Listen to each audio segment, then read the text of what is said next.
Saio hau Nafarroako gobernuak diruz lagundu du.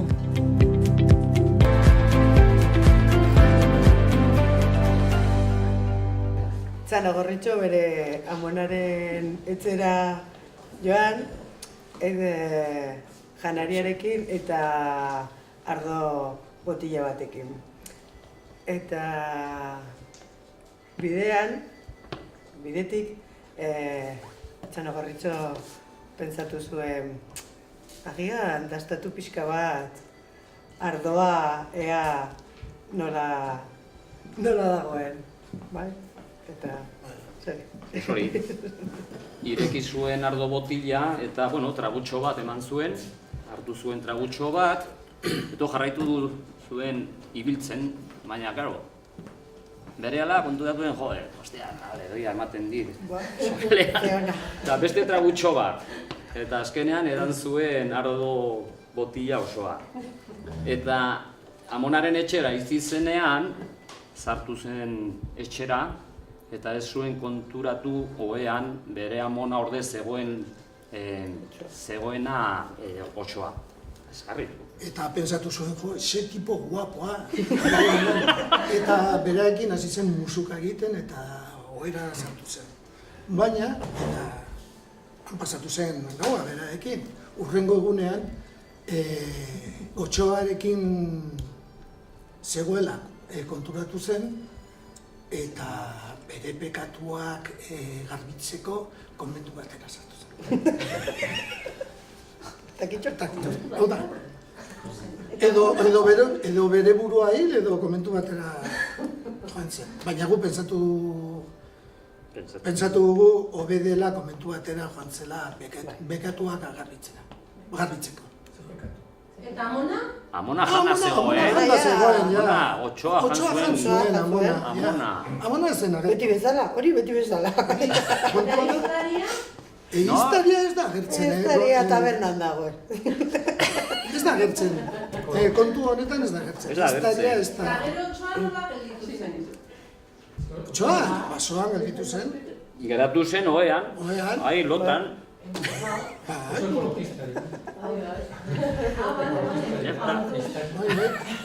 Kontatu dugu gure bertsioia. Txanogorritxoen zer gertatu zen Txanogorritxoekin.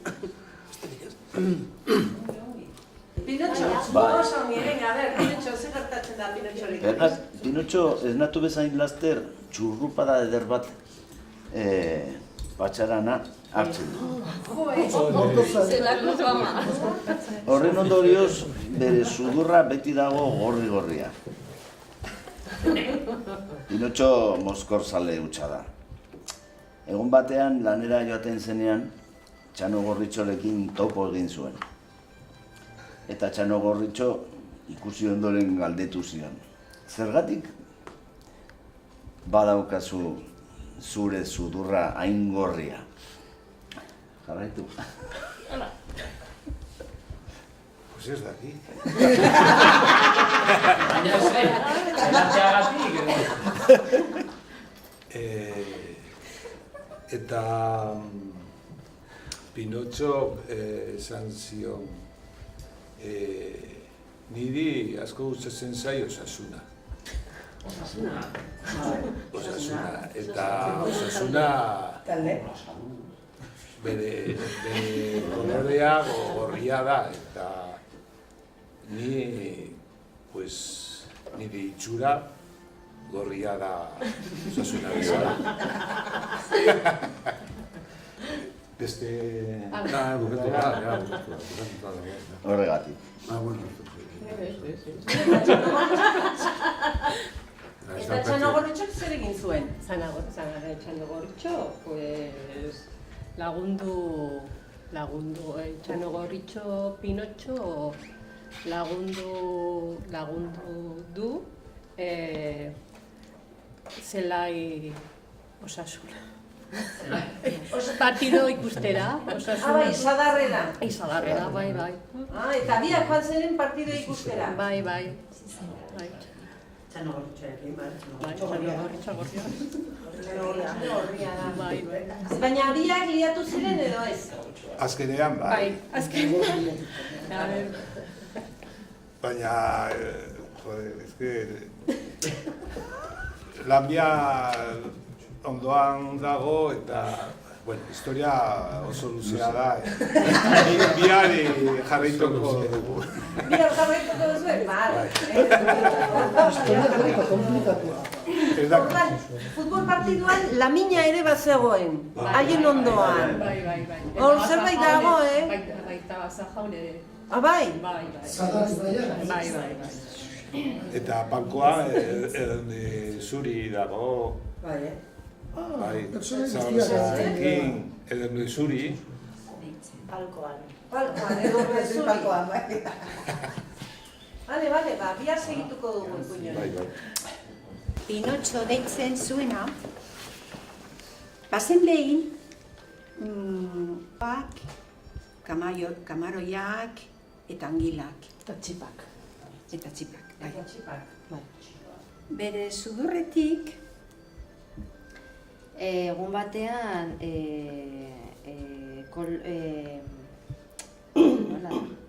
Pinotxo? bai, adarra bat, kolpe bat eman zion. Nork eman zion? Ez, berda.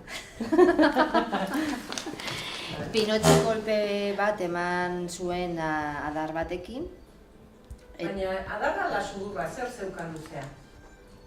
Zeukan luzea sudurra, baina adar batekin kolpe bat eman zuen. Hartu zuen? Eman. Eta bere sudurrarekin arrain egin zuen, egunero. Arrantza egiten zuen sudurre. Bai, baina gero, Santo Domingo merkatura joan zen arraina azaltzeko. Bai. Hori. Arraina saltzera. Saltzera, bai. Arrantza egiten ari zen bitartean orduan kolpe bat Egun batean kolpe bat hartu zuen. Zuhaitz bateko adar batekin? Zuhaitz bateko adar batekin, bai. Eta moztu zuen Apurtu zitzaion bere sudurra.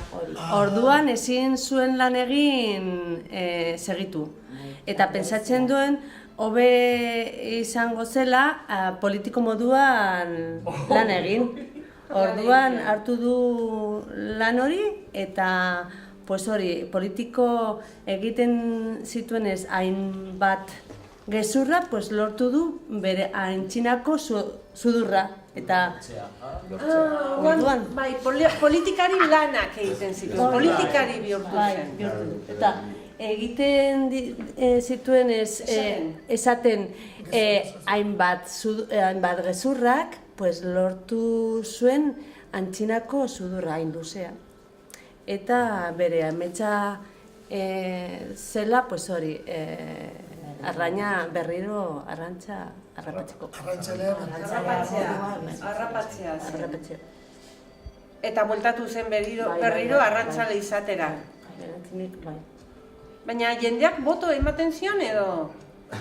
Berdin zaio, esaten ditu gezurra eta lortu du bere helburua. Bere helburua da hori, bere sudurra luzatzea.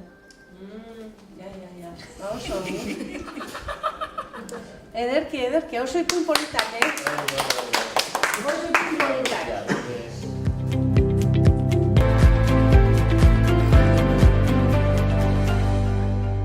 Bueno, ni Julio Arin naiz, Arazurikoa, eta, hemen nago orain jubilatua nagoenez, denbora gehiago dut ikasteko, eta hori zeren ni betidanik pensatu du hil arte egonen naizela euskara ikasten.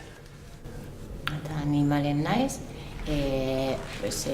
Frantzian jaio nintzen, baina 14 urtekin Marrokozen bizi nintzen, eta orain dela 20 urte hemen. Bueno, ni txikitatik ikasi nuen euskaldun batzuekin, ez? Ez zen euskaldun giroa, baina bai batzuk alde eta hori. Eta ja hortik etorri zitzaidan burura nola euskara zerbait nirea eta zerbait gurea zela, ez? Orduan, bueno, pues, beti nuen hor buruan ikasteko. Eta orduan, 70. hamarkada, nola, bueno, errestasuna zegoen, talde batean sartzeko ikasteko, eta, bueno, harremana gehiago izateko eta hori, eta horrela hasi nintzen. Eta nire alabak eskola zirenean konturatu nintzen, pues nik euskara ez nekiela eta ez nuen ezagutzen ulertzen ze demontre egingo zutela eskolan eta hori.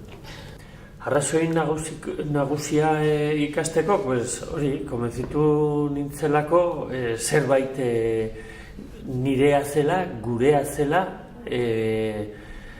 lehen garai batean galdu zela gure herrian eta hori, eta bueno, berreskuratu behar genuela, hori, eta horregatik hasi nintzen.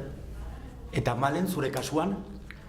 Pues ni beste lekuetan bizi nintzen eta han ikasi nintzen haren hizkuntzak eta orain hemen bizi naiz eta uste dut importanta da hizkuntza ezagutzea. Bueno, nirea balio izan du, alde batetik ikasteko zerbait, baina hori baina agian berdin importantea zenbat jente ezagutzen dudan, ez. Egon naiz urte pilo bat ikasten, ahal dudanean apuntatzen nintzen, gero batzutan udako porretan ere, aprobetxatzen nintzen ikasteko, orduan, jente pilo bat ezagutu dut, eta hori oso importante izan da, eta bueno, gaur egun, pues berdin. Nik uste dut mailan oso erosoa da, oso gustora etortzen gara klasera, jende alaia eta denok badukagu mai berdina eta denok ikasten ari gara, horregatik uste dut errezagoa da hitz egitea, ez dira espertoak eta faioak eta hori, eta lotza desagertzen da. Errezena niretzat egunero etortzea, klasera etortzea erosoa sentitzen gara eta hori, eta errezena da hori. Baina gero zenbat eta gehiago ikasten ari dugu, aplikatzea zailagoa da. Niretzat errezena da, hemen nagoenean, oso gustora nago eta oso komodo ez. Eta zailena etortzea, zeren beti duzu zerbait egiteko eta beti presaka, ibili behar duzu hori bukatzeko ona puntuala etortzeko, eta baina, hala. Ni normalean etxean hitz egiten dugu, batzutan semeekin eta lagunekin, saiatzen naiz gainera ez, naiz eta haiek agian erderaz erantzun. Eta gero, kanpoan herrian hitz egiten du, baldin badakit norbaitek euskera dakiela, eta hori berari beti saiatzen naiz hori euskeraz egitea. Eta zure kasuan, Malen? Ni aukera bai badaukat. Herrian kuadrilla euskaldun zarra da, baina euskaldun peto-petoak eta nik batua ikasten ari naiz. Ikasten ari naizenez, haiek rifarre egiten dute. Hori ez da esaten, eta nik bai, baina azkenean lotza ematen dit, eta etxean alabekin ez, azkenean azerre bukatu dut, eta berak esaten didate, zuk aur bezala hitz egiten duzu, eta nik azkenean azertzen naiz. Ni uste dut Bueno, batzuk bai egiten dutela, ez gehiegi. Baina badagoela jente dakiela eta zu haiei zuzentzen badiozu euskeraz, bai hitz egin dezakete, baina kostatzen da. Hori ja hasieratik hastea euskera egiten. Nik uste dut bai, gero eta gehiago, baina nire ustez 20 urte aurretik. Jende gazteena ez dakit, ez nago ziur. Nik uste dut 20 urte aurretik bai. Egian hori egia da, ikastolara joan direnak, hasten dira euskara egiten, semeak izaten dutenean. Momentu horretan ematen du saltora. Ni saiatzen naiz hitz egitea eta euskaldun berriekin eta ikastolan egon direnekin, nahiko ongi eta oso firme jartzen naiz haiekin hitz egiteko, etxean bezala. Arazo gehiago dauka euskaldun zaharrekin. Zere, beti doinuarekin eta zailago dela ulartzeko eta orduan, bildurra gehiago ematen dit, baina, saiatzen naiz bildurra hori mostea. Eta zure kasuan, Malen? Nik ez daukat aukera nahikoa. Nahikorik, euskaldun zaharraekin haiek ja badute ohitura eta zuk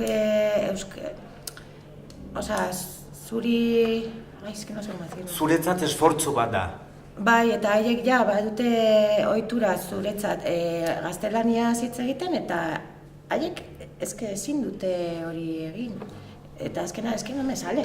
Aurrekin eta beste jendearekin bai, baina zuretzat ez. Eta ni zuen artean hitz egin eta nik ulertzen dut denak. Eta azkenan beti ulertzen dut eta baino ulertzen entzuten dut euskeraz hitz egin. Baino aukera ez irratia entzuten dut eta dena, baino nik hitz egin ez. Irratia entzutea oso, egunero eta nik beti eramaten du kotxean eta hori belarria pizkat egiteko. Bai, baina bakarrik entzut. Alde honak, gaur egun dagoela aukera gehiago ikasteko, ez? Txikitatik batez ere, eta gero euskaltegian eta hori, baina txikitatik batez ere hori ona da.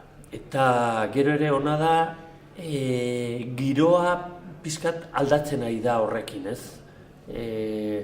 Orain dela urte batzuak arte, zegoen erdi gaizki ikusita, ez? Eta jente asko galdu du lana, goiko lana puesto ona eta hori agian bere semeak ikastolara eramate zutenean, eta hori, eta alde horretan pizkat normalizatuago, ez dago denetarik, baina horretaz, ez. Eta gero alde txarrak, kriston pena da, beste jende joaten da ikastolara, egoten da 6 ala gehiago ikasten eta gero hori kalean ez da nabaritzen hainbeste, ez? Eta haien artean, lehen esan duguna, agian konturatzen dira, gero hasten direnean haiek semeak izaten, ez? Eta bitartean, ez da, ez. Eta, en fin, hori behar da, pixkate kaleko giroa ere, eta hori pixkat. Eta gero, unibertsitateak ez daukate aukerarik, no? Euskarak ikasten, nik uste dut ez, no? Orain hasiko da, no? Euskara. Eta FPen, non hasten da formazio profesionalean, oso arraroa da zerbait egitea. Eta hori pena da, zeren, batzuk ikastola joaten direnak, ala, del modelo de joaten direnak, pues, ezin zuten jarraitu horretan, eta gaur egun, iaia erdiak lanbide heziketa egiten dute. Eta ez dago. Bueno, ni uste dut forma on bat dela euskara hitz egitea. Zu kuadrilla batean baldin bazaude eta dago bi euskara egiten dugunak, eta hori beraekin euskara egitea, eta beste pixkat inbidia ere sentitzen dute, ez? Hori.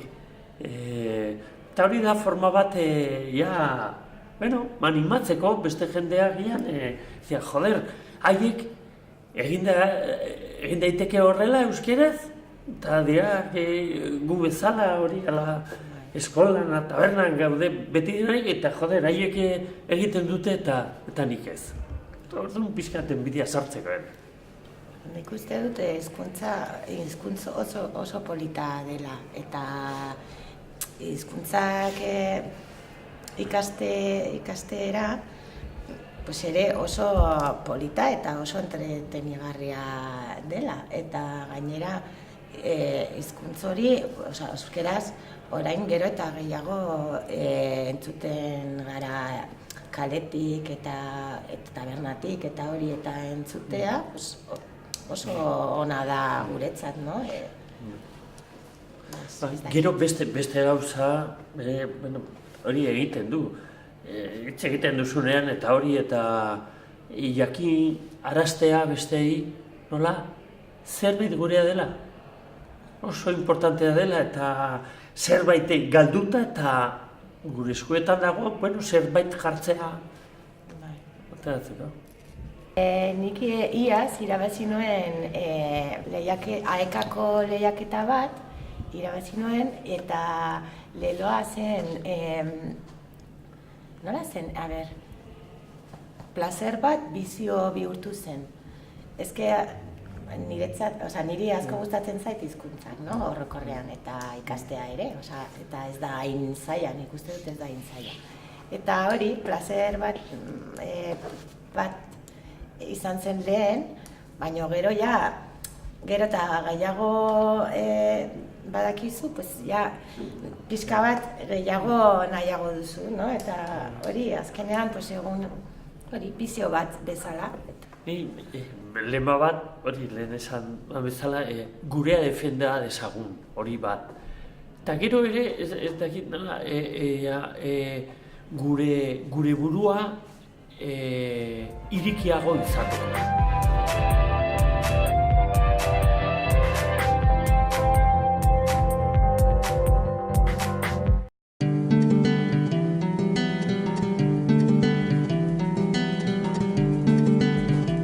Saio hau Nafarroako Gobernuak diruz lagundu du.